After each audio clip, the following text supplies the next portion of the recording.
The classroom hummed with the faint frequency of Valorian chitinous plates, settling as Zizwa moved between the tiered desks. The space was deliberately clinical, all white walls and soft blue accent lighting from the teaching displays mounted above. Scent atomizers lined the demonstration table, each one labeled with taxonomic predator classifications.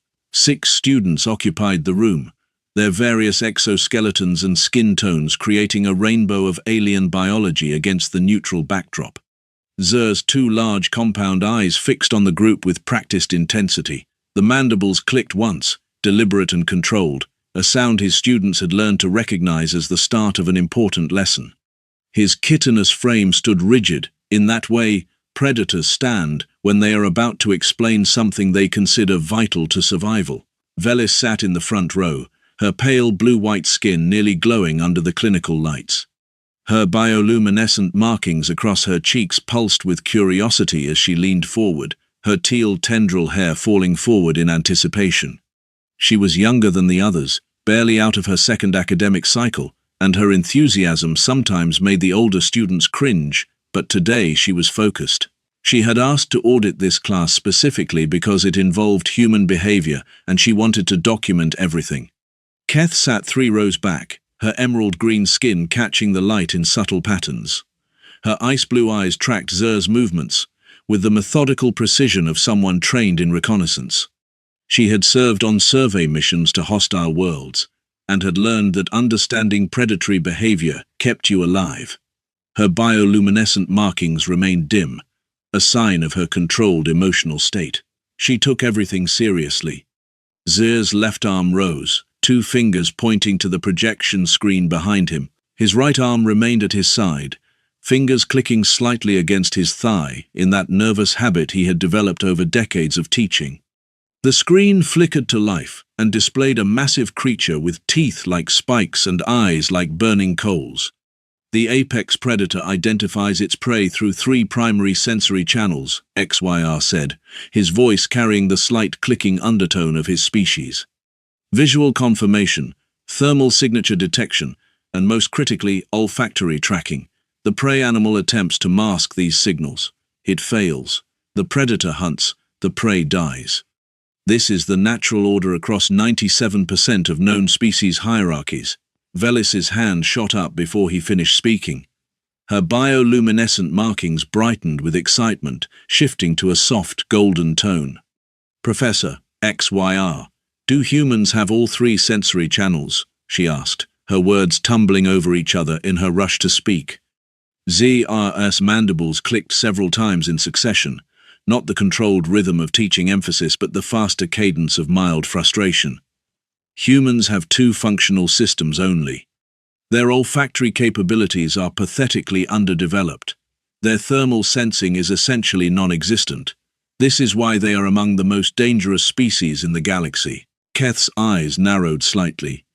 If they cannot smell or sense heat, how are they dangerous? She asked, her dry voice cutting through the academic tone. Unpredictability, Zer responded, his exoskeleton shifting slightly toward a darker shade of burgundy. They do not follow the established patterns. They do not recognize when they are prey. They do not recognize when they are predators. They simply exist in a state of constant confusion and somehow survive through pure chaos. The door to the classroom slid open with a soft hiss. The sound pulled Zer's attention away from his lecture. 2 figures stepped through, their biology fundamentally different from everything in the room. They were human. The station had recently accepted a small research delegation from Earth, and this was part of the exchange program. Cultural exposure, mutual understanding, protocols that XYR had agreed to, reluctantly. The female human entered first. Her name was Zinnia according to her identification badge. She wore practical Earth clothing, cargo pants in khaki, and a fitted blue technical shirt that allowed for movement. Her chestnut brown hair fell past her shoulders in a natural wave, pulled back in a practical ponytail. Her brown eyes were warm and curious, the kind of eyes that made other species underestimate her intelligence. She carried herself with casual confidence, the kind that came from someone who had spent years in field work and had survived mostly through optimism. Behind her came the male, Jax, also human, dressed in the white and grey uniform of the medical delegation. He was slightly taller than Zinnia, with dark hair and a kind expression that made him seem less threatening than his species probably deserved. He carried a data pad and moved with the measured precision of someone trained in emergency response. Zer's exoskeleton stiffened slightly. "Ah, yes, the human observers. Welcome to Survival Sciences Fundamentals. You may observe from the back. Do not touch anything." Zinnia smiled warmly and moved to find a seat. Clipped to her belt was an object that Zia would later identify as the source of all subsequent chaos. It was a dented metal lunchbox, worn and slightly corroded from travel. It had once been shiny. Now it bore the scars of fieldwork and transport. Neither human seemed to think it was important. "Thank you for including us in your class," Jack said, his accent slightly different from what Zer expected. "We're very interested in learning about xenobiology and survival protocols." Velis's head swiveled to stare at the humans. Her bioluminescent markings shifted to a bright turquoise, a sign of intense focus. She was studying them like they were artifacts in a museum, cataloguing every detail. Her fingers twitched slightly, as if she wanted to reach for a data pad and start recording. "Remain quiet," Zer instructed, his mandibles clicking with the stress of having his lecture interrupted. He turned back to the projection screen and accessed a new display. This one showed a predator's olfactory sensitivity mapped onto a three-dimensional model, complex and intricate. "Dangerous." "Now," he continued, his tone returning to the measured pace of his teaching voice, "we will examine the specific scent markers that indicate an apex predator. A predator's chemical signature is unmistakable once you know what to look for. Smell is the first warning system. The hunter releases pheromones as it begins to hunt. The prey either masks its own scent or flees. Most prey animals fail at both." He activated the first scent atomizer. A faint chemical smell filled the room, acrid and sharp. It was synthetic, a reproduction of a predator species from the outer colonies. Not dangerous, but designed to trigger the recognition response in students who studied it. "This is the scent of the Dravian wolf from planet Kessex," Seven Zer explained. "Notice how it carries multiple chemical layers. The first layer indicates aggression. The second indicates hunger. The third indicates territorial claim. When a prey animal detects this combination, it should understand that it is about to be hunted." Keth leaned back in her seat slightly. Her ice-blue eyes remained fixed on the atomizer, as if she could analyze the scent molecules just by looking at them. Her emerald skin maintained its steady hue. She was processing the information calmly and storing it somewhere in her mind that would remember every detail. Velis, by contrast, leaned forward even further. Her curiosity was almost palpable. She kept glancing between the atomizer and XYR and the humans in the back. Her mind was clearly working through something. Zinnia's stomach rumbled audibly. It was a small sound, barely noticeable in the clinical environment of the classroom, but in the moment of silence after Zer finished his explanation, it seemed to echo. Jax glanced at her with mild amusement. She smiled back sheepishly and whispered something about having skipped breakfast to catch the transport from the human quarters. Zigger continued, unaware that the moment of his entire professional understanding was about to collapse. "The key to survival is recognizing these markers before the predator recognizes you. You must understand what danger smells like. You must train your senses to detect the chemical signatures that indicate threat.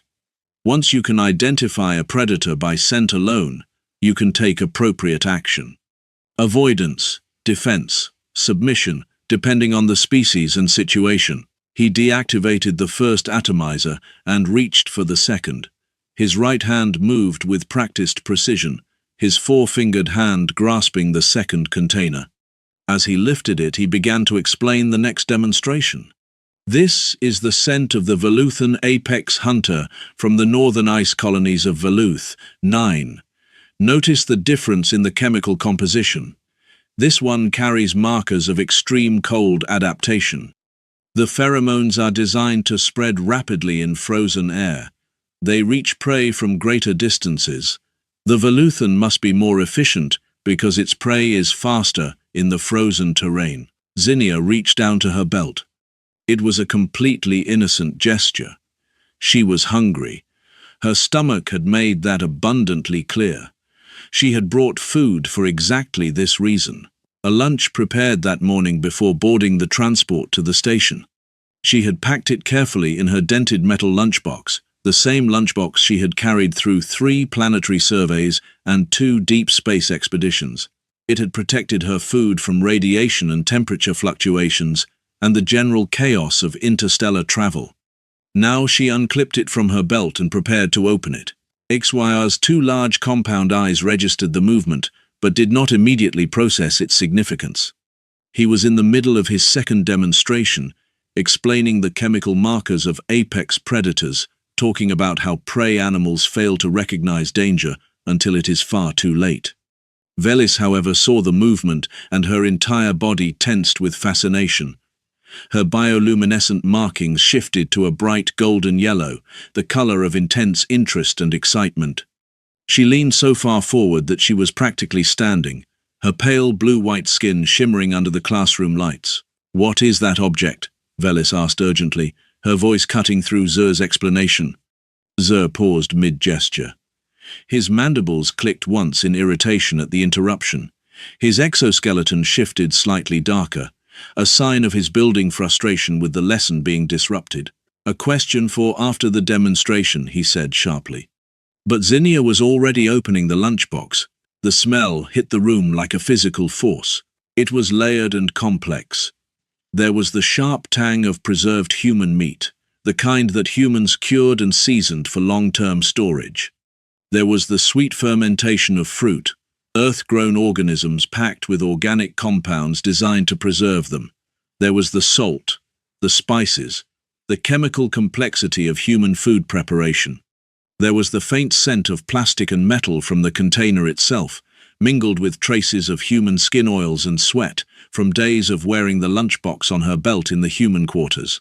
But most critically, most dangerously, the smell carried the unmistakable signature of a predator's cache. Accumulated prey, stored food, the gathered bounty of a successful hunt. Zer's exoskeleton went completely rigid.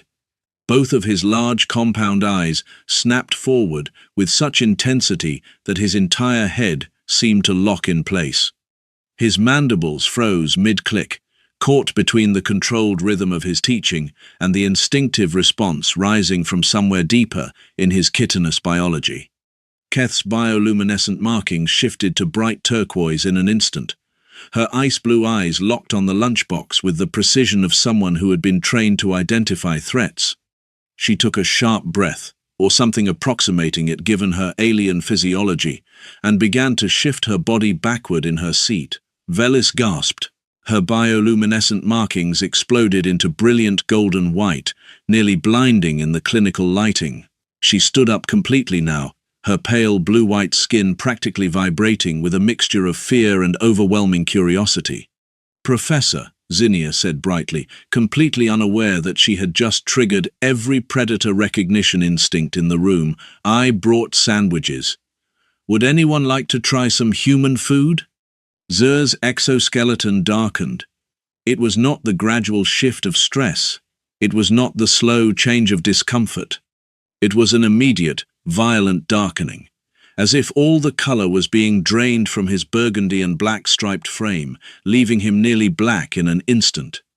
His mandibles began to click, not the controlled rhythm of teaching emphasis, not the faster cadence of frustration, but rapid, almost panicked clicking, a sound that his students recognized as the audio equivalent of a predator entering hunting mode.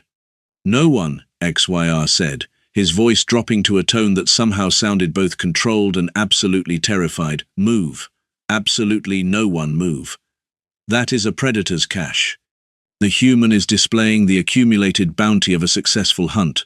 This violates every protocol. This violates every survival principle. We are all in danger." The classroom fell completely silent, except for the rapid clicking of Zer's mandibles. Zinnia looked genuinely confused. She held the open lunchbox in her hands, still smiling, apparently seeing nothing wrong with the situation. "What do you mean a predator's cache?" she asked. "It's just lunch. We made extra of everything." Zinnia tilted her head, genuinely confused by XYR's reaction. Her warm brown eyes searched his darkened exoskeleton for understanding. Jack stepped forward slightly, his medical training activating his diplomatic instincts. "Professor Zer, these are just preserved foods," Jack said carefully. "Sandwiches made from earth, grains and proteins. Nothing predatory about it." Zer's mandibles clicked faster. His two large eyes remained locked on the lunchbox with hunting intensity. His right arm twitched involuntarily, fingers curling against his thigh. "Sustenance," Zer repeated, the word clicking awkwardly through his mandibles. "You call accumulated prey animals sustenance. You carry this casually. You call it lunch." Keth's bioluminescent markings shifted to deep turquoise. She stood now, her lean athletic frame positioned defensively. Her ice-blue eyes scanned the lunchbox with analytical precision. "Professor, this is consistent with apex predator behavior," Keth said quietly. "Multiple preserved specimens in a single container. The storage method indicates strategic predation." "Exactly," Zer said, exoskeleton darkening further. "The human accumulates. The human plans. The human stores. It demonstrates hunting prowess." Velis remained standing, trembling slightly. Her bioluminescent markings flared bright white gold. But she did not back away. Instead, she leaned closer to Zinnia, curiosity overriding fear. "What is that specific aroma?" Velis asked breathlessly. "The layered compound with preserved flesh and crystalline salt and botanical fermentation. I have never encountered that combination." "That would be the tuna sandwich," Zinnia said, still oblivious. She pulled a wrapped item from the lunchbox. The smell intensified immediately. Scent of preserved ocean fish mixed with human condiments and processed grain. To alien predator recognition systems, it was unmistakable. "I made it this morning. There is also turkey, beef, and chicken." Zer made a sound between a gasp and grinding noise. His entire body had gone nearly black now. Maximum stress response, warning coloration. "Multiple prey specimens," XYR whispered. "You have hunted 4 different species. You display 4 different kills in a single cache. This is not sustenance.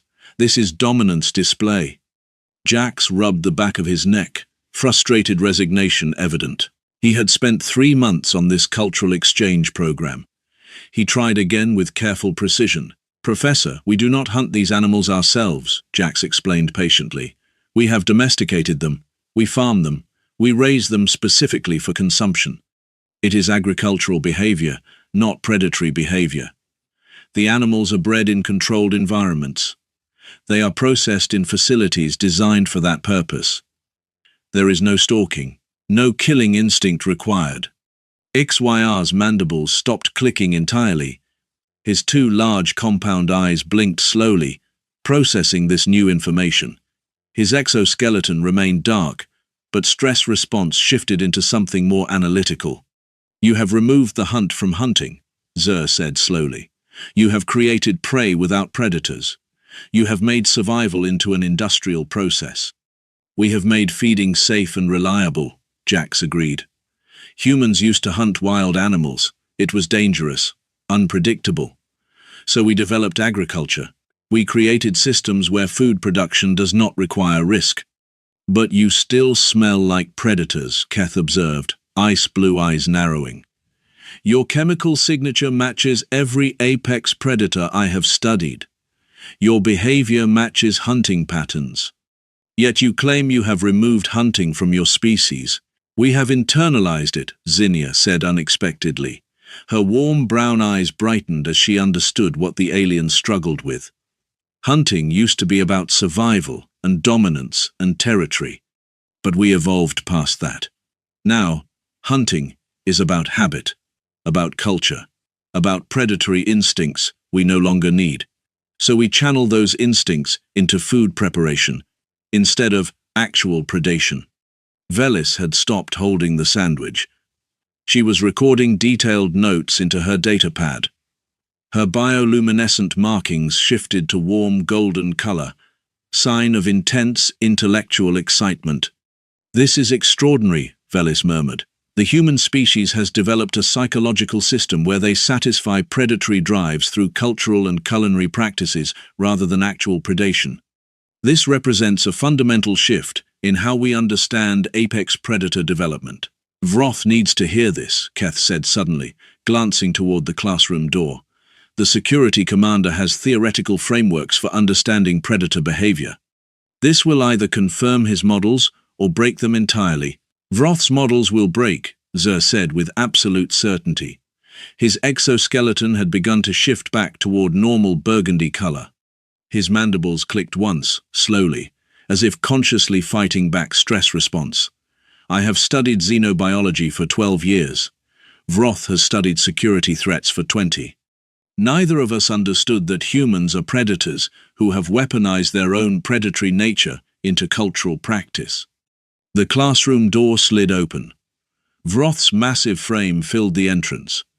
His grey reptilian scales caught the clinical light sharply. His piercing amber-orange eyes swept the room in seconds, cataloguing positions and threats with practiced efficiency. His deep facial scars seemed more pronounced in the clinical lighting. He had arrived expecting a security incident. What he found instead was confusion mixed with academic fascination. XYR's mandibles clicked once, reflex triggered by arrival of authority figure. His exoskeleton completed its shift back toward normal burgundy color, though stress patterns remained visible. "Commander Vroth, the human, has brought a cache of prey animals to our station," Zer said, professional tone re-establishing itself. "Multiple specimens, multiple species, carried casually. But before you initiate containment protocols, you should understand that humans have removed the predatory component from hunting through agricultural domestication and cultural normalization." Vroth's amber eyes shifted to the lunchbox in Zinnia's hands. He stepped fully into the classroom. His scarred face remained impassive, but scales rippled slightly along shoulders and neck, that betrayed his processing of this unusual situation. "Is this a threat assessment?" Vroth asked quietly. "No," Jack said immediately. "It is lunch. Human food preparation. A cultural practice. Completely harmless." Vroth was quiet for a long moment. His four-fingered hands remained at his sides, but scales continued to ripple with effort of understanding. A creature who had spent his career identifying threats was being asked to process that lunch was not a security risk. "Stand down, Professor Zer," Vroth finally said, voice carrying calm certainty of a commander, making decision based on evidence. "This is not a predatory display. This is human feeding behavior. I have studied human interaction reports for months. This pattern is consistent. Humans carry food. Humans eat food. Humans offer food to others as sign of peace and alliance rather than dominance." "But the prey cache," Zer protested, mandibles clicking nervously. "The multiple specimens, the storage methodology, these are unmistakable markers of an apex predator establishing dominance." "Yes," Vroth agreed, and there was something almost like amusement in his deep voice. "Humans do these things, but not to establish dominance over other species, only to themselves. They have spent thousands of years learning to farm and preserve their own food. They consider it normal, comfortable, something to share with others as bonding ritual rather than threat." Keth's bioluminescent markings slowly shifted from deep turquoise back to their normal dim state. She remained standing, but her defensive posture relaxed completely. Her analytical mind was already processing this new information for future reference in her survival studies. Velis, however, could not contain herself. Her curiosity had finally overwhelmed her fear instinct completely. She moved toward Zinnia with eager enthusiasm of researcher approaching major discovery. "Could I document this?" Velis asked urgently, words tumbling over each other. the chemical composition of these preserved specimens, the methodology of human food storage, the cultural implications of casual predation normalization. This is exactly the kind of human behavior missing from academic records. This will completely reshape human studies curriculum. It is not predation, Zinnia said patiently. It is cooking. We prepare food with heat and chemical processes. It makes it safer to eat and longer lasting. It develops flavor and texture. Would you like to try some? I promise it is completely safe. She held out the tuna sandwich toward Velis with genuine friendliness. Every alien in the room, except Velis, took a simultaneous step back. Even Vroth's scales rippled with caution. Velis took the sandwich and held it carefully in both delicate hands.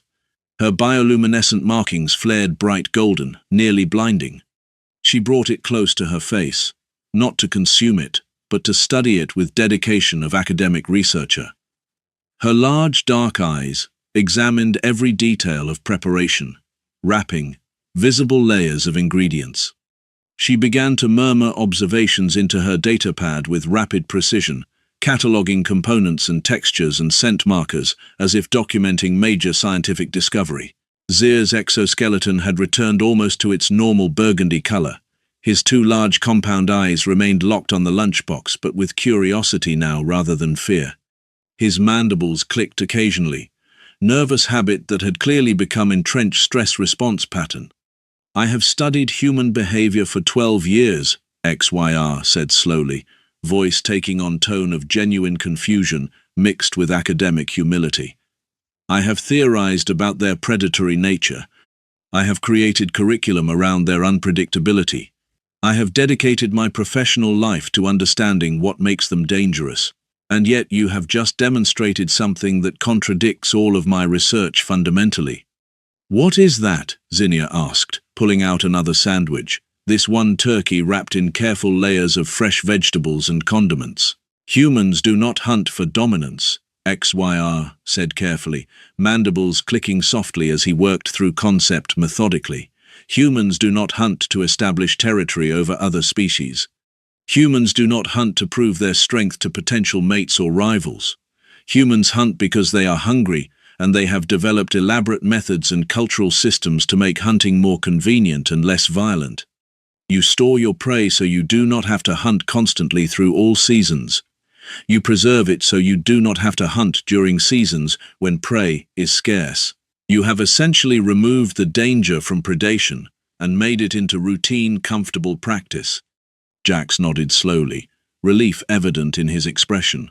That is actually a very fair and accurate assessment of human food culture and our relationship with sustenance. So what do we call this? Vroth asked, amber eyes moving between Sandwich and Zinnia. If it is not predatory behavior and it is not dominance display, what is the proper terminology? Lunch, Zinnia said simply. It is just lunch. The word hung in the clinical air of the classroom.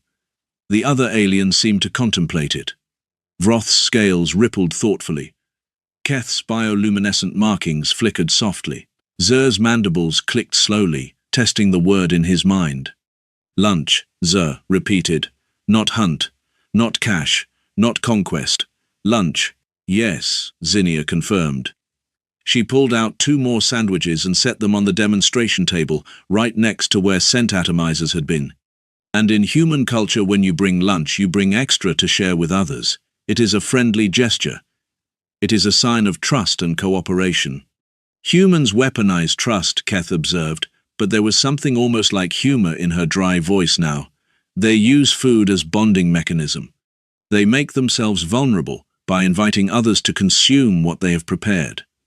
This is either most dangerous or most peaceful species I have ever studied.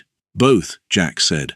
We are both dangerous and peaceful depending on situation and individual. Vroth stepped forward and examined sandwiches from distance. His scarred face remained impassive, but scales had stopped rippling, sign that he was reaching some kind of understanding. Professor Zer, Vroth said formally, I believe you will need to revise your curriculum significantly. I will need to rewrite it entirely, XYR agreed. His exoskeleton had fully returned to normal burgundy and black coloring. His mandibles had settled into normal resting position. Everything I have taught about human predatory behavior needs to be reconsidered. Humans are not apex predators in traditional sense. They are something different entirely. They are cooperative apex predators who have developed social systems that satisfy predatory drives through non-violent cultural practices, Velis announced, still recording into her datapad. This represents an evolutionary development that is entirely unique in documented xenobiology. "Can I have a sandwich?" Keth asked suddenly. Her ice-blue eyes were fixed on turkey sandwich, for scientific purposes. "Of course," Zinnia said, brightening considerably. She handed turkey sandwich to Keth with genuine warmth. "This is what humans do. We share food, we build relationships, we feed each other." Keth took sandwich carefully and examined it with analytical precision, but then she actually unwrapped it slightly and smelled it. Her bioluminescent markings shifted to soft blue color. "This is not disgusting," Keth said, which seemed to be high praise from her. "This is actually interesting." Velis watched Keth eat sandwich. She was still holding tuna sandwich but had not yet consumed it. Her bioluminescent markings were shifting through colors as she processed what she was witnessing. Slowly, Velis raised sandwich to her mouth and took a bite. Her bioluminescent markings flashed bright white, then shifted to swirling pattern of gold and turquoise. Her large dark eyes widened. Her teal tendril hair floated slightly again. "This is extraordinary," Velis said, mouth still full of sandwich. "The flavor complexity, the texture variations, the way different components interact. Why did you not present this as primary research topic?" "Because it is lunch," Zinnia said simply. "It is just something we eat. It is normal for us." "Nothing about humans is normal," Zer said. But there was something almost like admiration in his voice now. "But perhaps that is not a problem. Perhaps that is simply what makes you valuable." Vroth's scaled hand reached out and took sandwich. His scarred face remained impassive, but amber eyes showed something that might have been amusement or respect. "I will need to update security protocols," Vroth announced. "Humans are not to be considered threats in traditional sense. They are to be considered unpredictable allies with unusual social rituals." The dented metal lunchbox sat open on the demonstration table, where predator identification scent atomizers had been minutes before. It had become most important teaching tool in classroom. It was just a lunchbox with sandwiches inside. And it had changed everything. The lesson was over. The real education had just begun.